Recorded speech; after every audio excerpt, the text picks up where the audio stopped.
Welcome. I am Jeanette Yoff, and I'm here to teach you the developmental tasks of children 9 to 12 years old.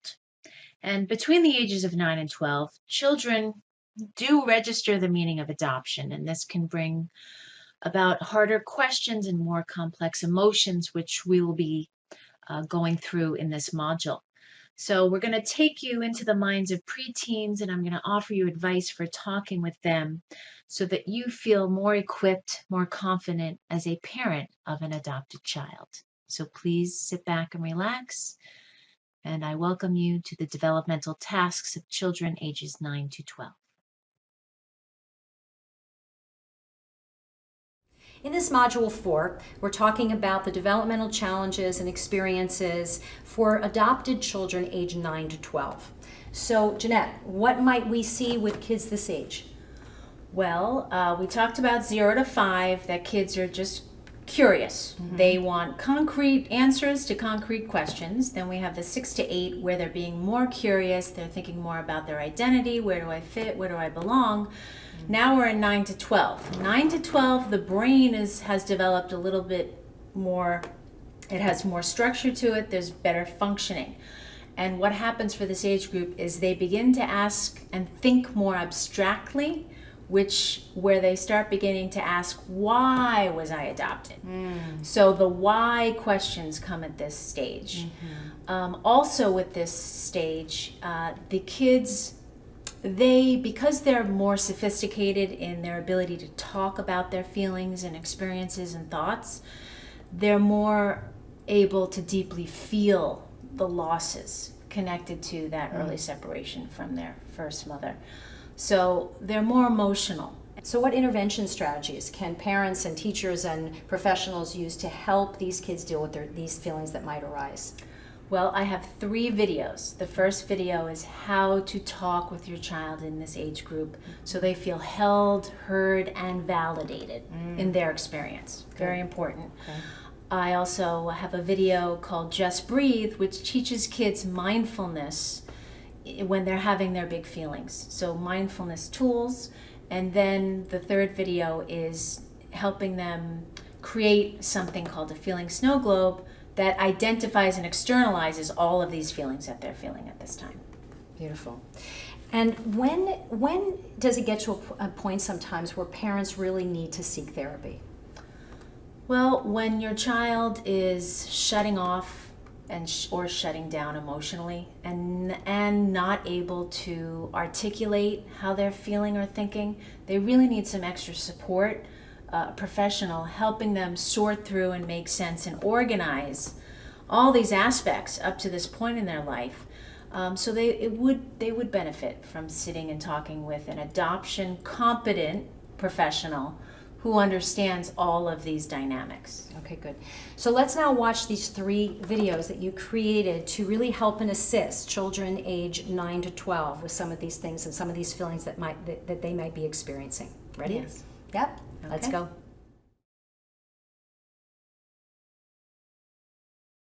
So in this slide, we're going to talk about the developmental tasks of 9 to 12-year-olds. Their cognitive development at this age is uneven because tweens see situations as either all good or all bad. This is common. It's a common form of what's called splitting, and they have difficulty seeing the gray area. Teen moodiness can appear at this stage, especially in girls because they do mature more quickly than boys. They are at this stage more open to talking and are able to have the intellectual sophistication for having a satisfying conversation with you. So that's something to look forward to. They also may withdraw from adoption-related events or feel insecure talking about adoption, and this is okay too. We do want to follow kids' leads at this age and not force, and allow them at their own pace to come to you when they have questions, because they are learning how to rely more on themselves and will display more autonomy, and they will want to do more things on their own, which is totally normal for this age. And they will, like all ages, continue to test the limits of their independence and begin to take more responsibility for their feelings. So there's a lot of developmental tasks in this age, and there's a lot of growth and independence as well. To continue the developmental tasks of 9 to 12-year-olds, some may experience separation anxiety because they can connect more emotionally, psychologically with that reality that their birth parents did place them for adoption. They may test their adoptive parents' attachments to see if they are really stable in their families currently. They need to know they're loved and wanted. And a lot of these kids, there is a term that goes around when they're testing and really individuating and becoming either more assertive and more aggressive, can be labeled as the bad adoptee.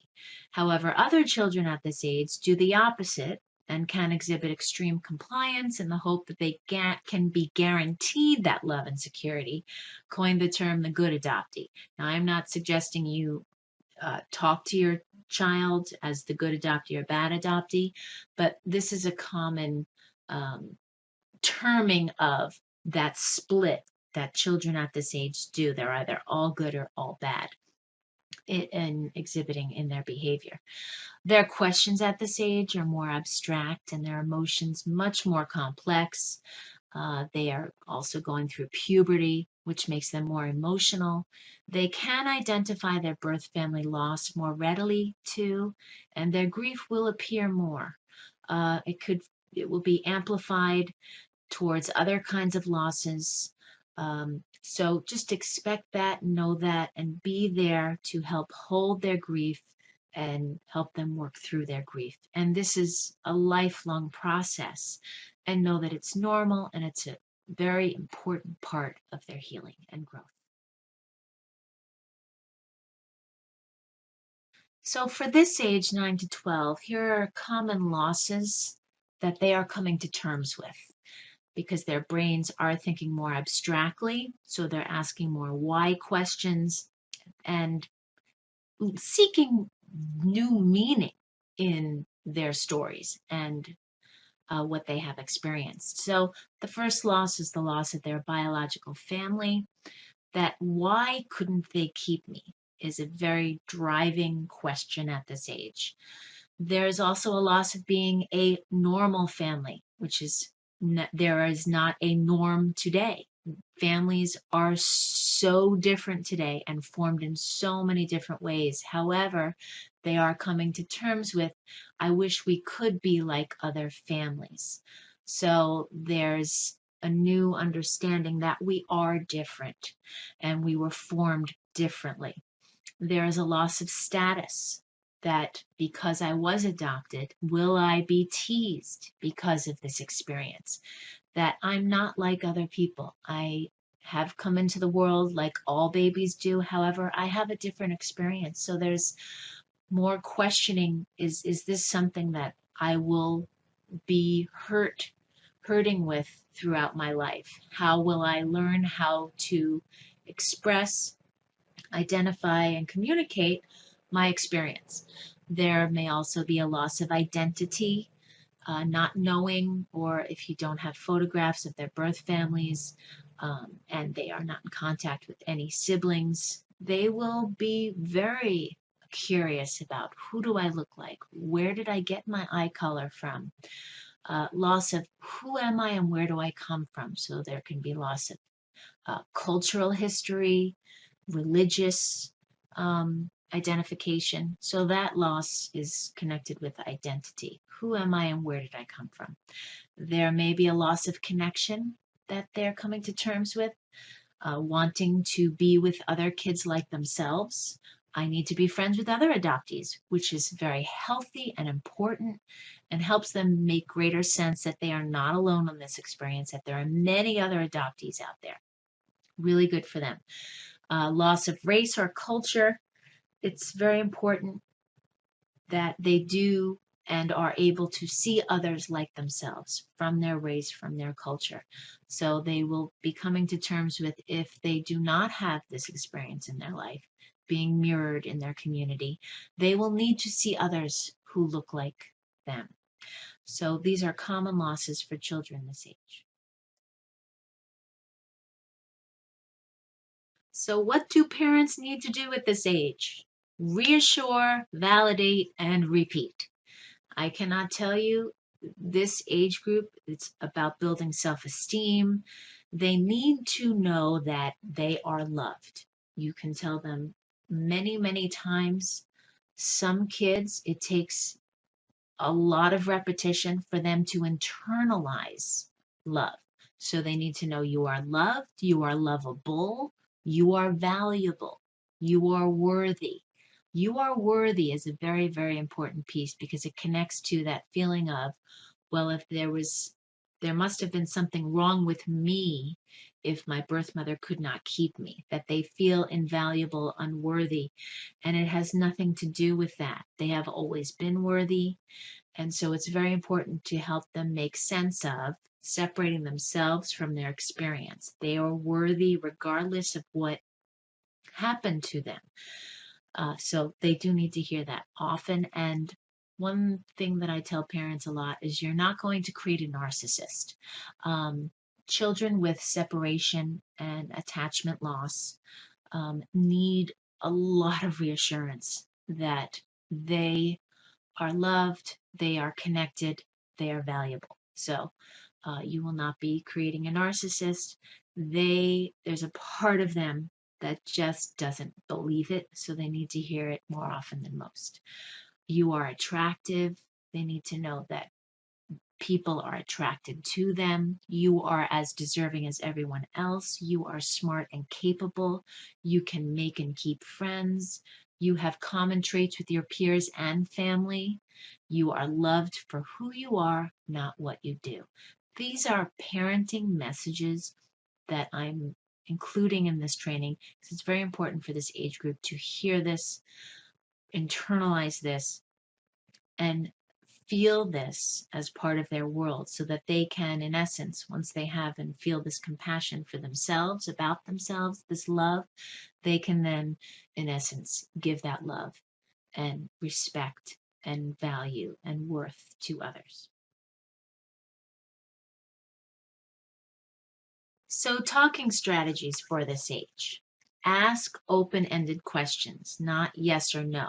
So, how are you feeling? Or how have you been feeling lately about the movie that we just saw about adoption? What was that experience like for you to hear her story? And how is that related to your story? So asking open-ended questions. Be a supportive guide. Let your child take the lead more often. Give permission to talk about anything. Reassure them they will not hurt your feelings.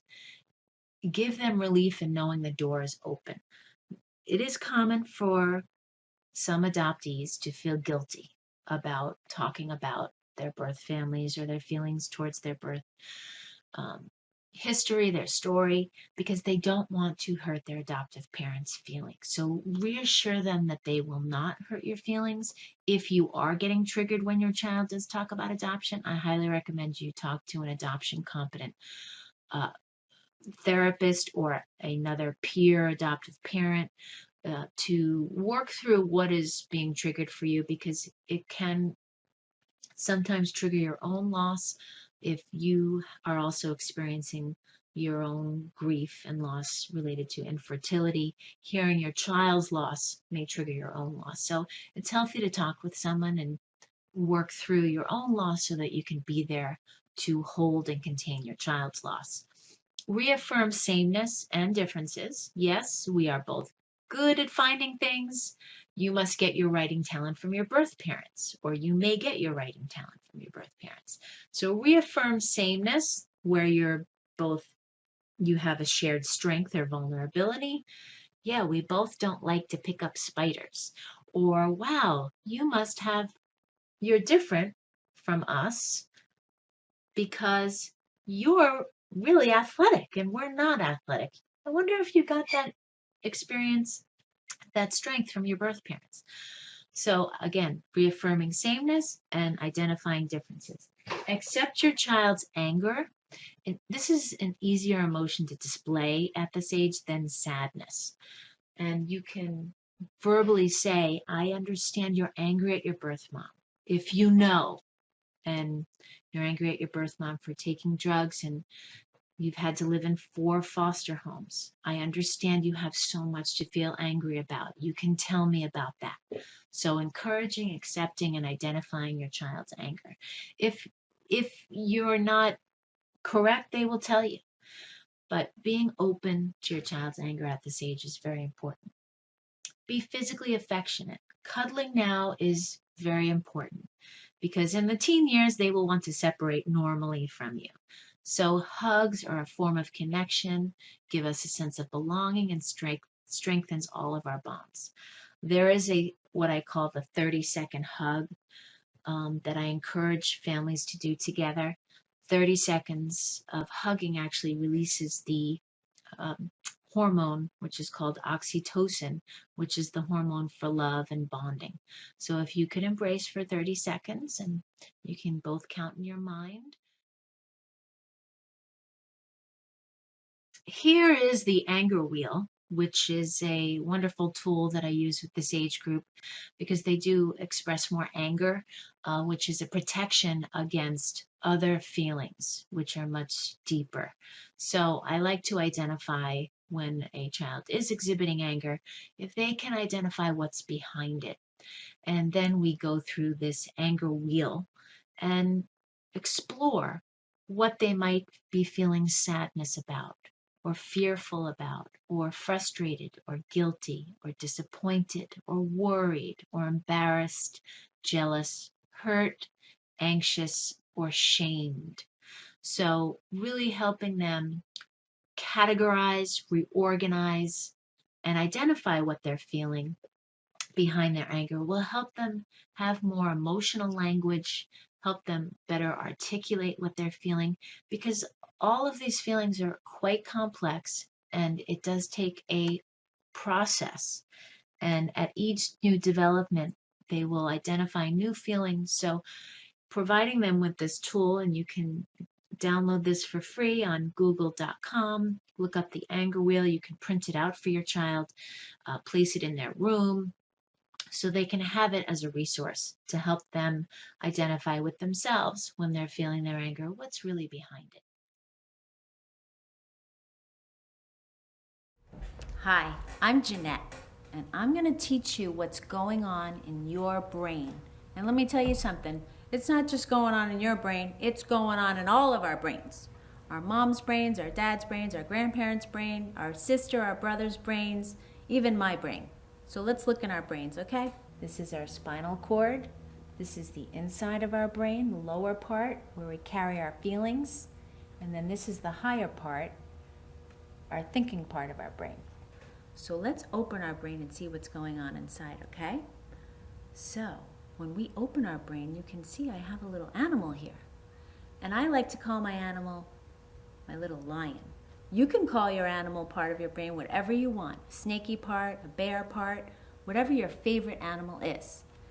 And in this part of our brain, our animal part, when he gets scared or stressed out or has really, really big feelings, he's going to do one of 3 things. One of the first things he might do, what would an animal do if he gets scared or stressed out? Do you know? He might run away. And there's a second thing that he might do if he gets scared or stressed out. Do you know what that is? He might bite. He might bite, attack. Do people ever do that? I know I do sometimes. Sometimes I yell really loud when I get scared or stressed out. Sometimes that happens to all of us. And there's a third thing that our animal part of our brain does when we get scared or stressed out. Do you know? We freeze. We don't know what to do. We feel helpless, hopeless, and we just stay there. And we have all these big feelings and we don't know what to do. We can't think. That's what happens. Does that ever happen to you? I know sometimes that happens to me. However, because we're not animals, right? This is just an animal part in our brain. There's another part of our brain, and that's our thinking part, our talking part. Hi. That's the part that can tell us what to do to take care of our animal part of our brain. It can say things like iMessages. I feel scared. I feel mad. I feel scared. and it can tell us what it's feeling. And the second thing it can do, not only tell us what it's feeling, it can tell us what it needs. It can say, I need affection. And affection is I need a hug, I need a kiss. And we can ask our parent or whoever is taking care of you to get that need met. And your parent or whoever's taking care of you will give that to you. They may not always give you what you want, like an iPod or an iPad, but they'll give you a hug or a kiss. And there's another A, which is a need, that you can ask when you're having a feeling, and that is, I need attention. And attention is I need someone to listen. Just hear me. You may not get what you want, but you'll get your mom or dad or whoever's caring for you. They're listening, ear, and they can hear you. And there's another need, and that is you can say, I need alone time, or I need a break. I need to take a walk because I'm having really big feelings. And that's a need too. And you can ask your mom or dad or whoever's caring for you and say, I need a break. I need some alone time, and you can go do that.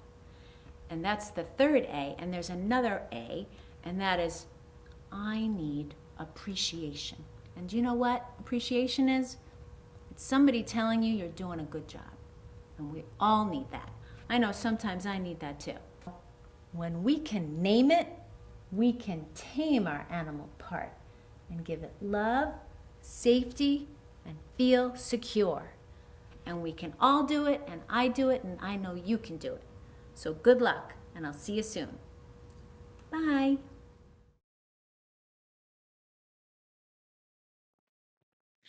I teach kids at this age what's called I messages. And as you just saw in the previous video, the hand model of the brain, I begin to teach I messages, that all feelings need to be expressed as to what they're feeling, and all feelings have a need.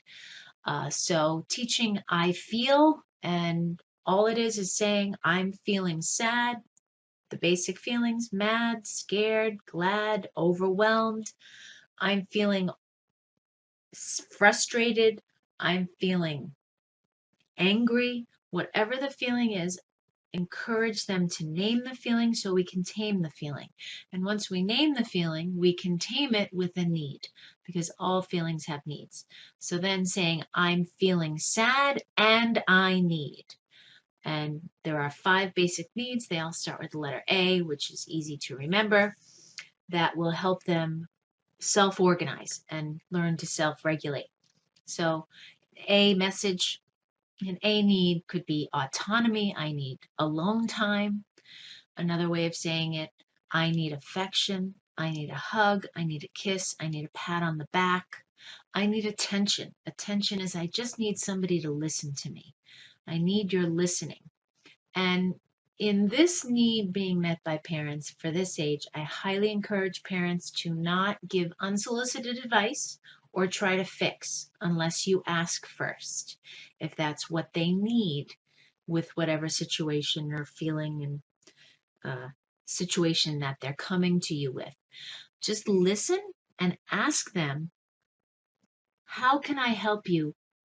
What do you need from me in order to help you with this?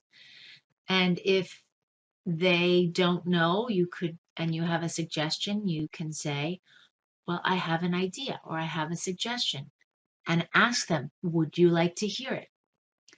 The reason why I do this is because at this age, we want to encourage them to start thinking for themselves. They're tweens. They have to start to make decisions and think for themselves so they prepare for adolescence. So I encourage you to ask them questions about how you can help them. They also need, a basic need is appreciation. Kids need to know what they're doing well. Often as parents, we are in a constant state of pointing out what they're not doing well. Kids also need to be appreciated. So it could be the smallest little golden nugget, something small that you see they're doing, and meeting that need and giving them the appreciation that we all need in order to feel good about ourselves. And I need acknowledgement. Acknowledgement is someone sees me, hears me, knows I exist, I matter. So these 5 basic needs explain to kids that whenever they express this need, you will be there for them. You will meet the need. We may not always be able to meet the wants in life, as I showed in the video, but we are always here to meet the needs. I get really mad when my brother hits me a lot. I don't like it when you say you don't want to play with me. When I'm mad, my brain can get a headache and it can start hurting. Your blood keeps pumping because you're like really mad. And you start to get sweaty because you're getting really, really mad. And then when you start getting really mad, you turn red. When your body can't really control yourself, mad just takes over your body. I just get out of control. It's kind of like if you had a jar and then the jar would be your brain and then you put glitter in the jar and that would be how you would feel like. If you shook up the jar and the glitter went everywhere, that would be how your mind looks. And it's like spinning around and then you don't have any time to think. And you sometimes punch stuff and people when you don't really mean it. When I get angry, I feel it in my heart. I really don't like when I get angry.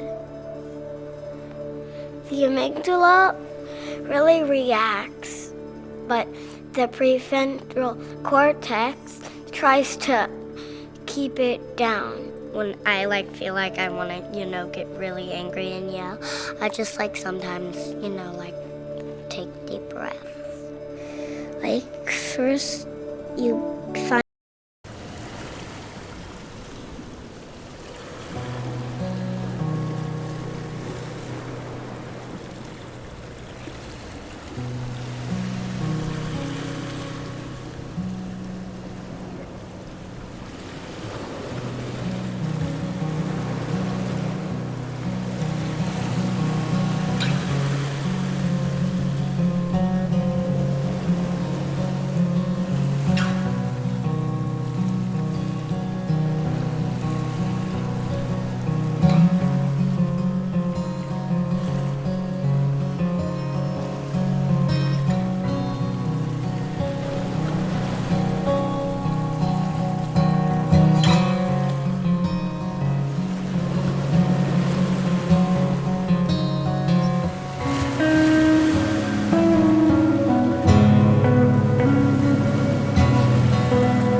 So here are some common experiences for 9 to 12 and how to respond.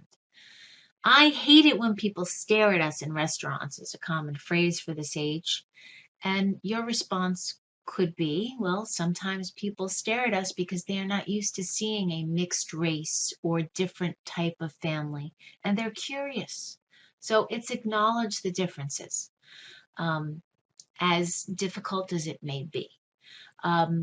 Another common experience and phrase, my real parents would let me stay up all night or till midnight. And a common and healthy response is, I know you think about your birth parents or your first mother or first father and wish you could be with them, live with them. All parents must help their children get good rest and can't always stay up till midnight. So you're acknowledging their loss and correcting their fantasy that their real parents would let them stay up all night. That all parents must hold the line, set limits, and hold the feeling at the same time. So acknowledging and separating out what they're identifying, not taking it personally as a parent, but understanding that all they're doing really is not wanting to um, listen to the limit and push the limit. And you can hear that they're thinking about their birth parents. And you're correcting them and saying that all parents are real. And you're identifying that they have, uh, it's important to acknowledge that, of course, you recognize and know that they're thinking about their birth parents, and that's okay with you. A next phrase is I must have been wrong for my mom to give me away. There must have been something wrong about me. And so a healthy response is it's nothing you did that made your birth mother plan for an adoption. All babies are good babies. All babies need a mommy who can take care of them, and your first mom was just not able to do that for you. You are not to blame. You are not wrong. You have always been worthy and right. So again, providing them with those messages from parents that they are worthy, valuable, that this experience that they've had early in their lives does not mean that there's something wrong about them. You separate the experience from the person. Now, listen, not all kids need to talk about adoption. So again, just listen for openings, bring up the topic once in a while, listen and wait, respect your child's need for privacy, very important at this age, but also let her know that you are comfortable talking about any feelings that they have about adoption. So these are common experiences and how to respond. Here are 2 great tips to teach kids on how to respond if anyone asks them if they are adopted and they don't feel comfortable asking. What these tips provide are boundaries and limits.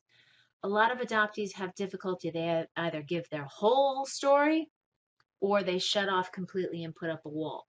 Well, here are options for them and allows them this versatility of choice, which gives them that great sense of control. So WISE UP is an acronym for WISE, and it's being wise. So it's teaching kids this acronym. W is walk away. If you feel uncomfortable and someone asks you a question, you have the right to walk away. I, you can ignore them, or I have also included in this acronym, which came from the Center for Adoption Support and Education, is give them an I message. We want to acknowledge even difficult conversations and acknowledge with an I message. I don't feel comfortable talking about that right now. Or I'm going out to play right now. Or I'm feeling not open to talking about my story. Or I'd like to keep that private. Thank you. So it's at this age that we commonly see children going into therapy. So I just wanted to give you some red flags so that you know if you feel that your child may be needing to talk with someone.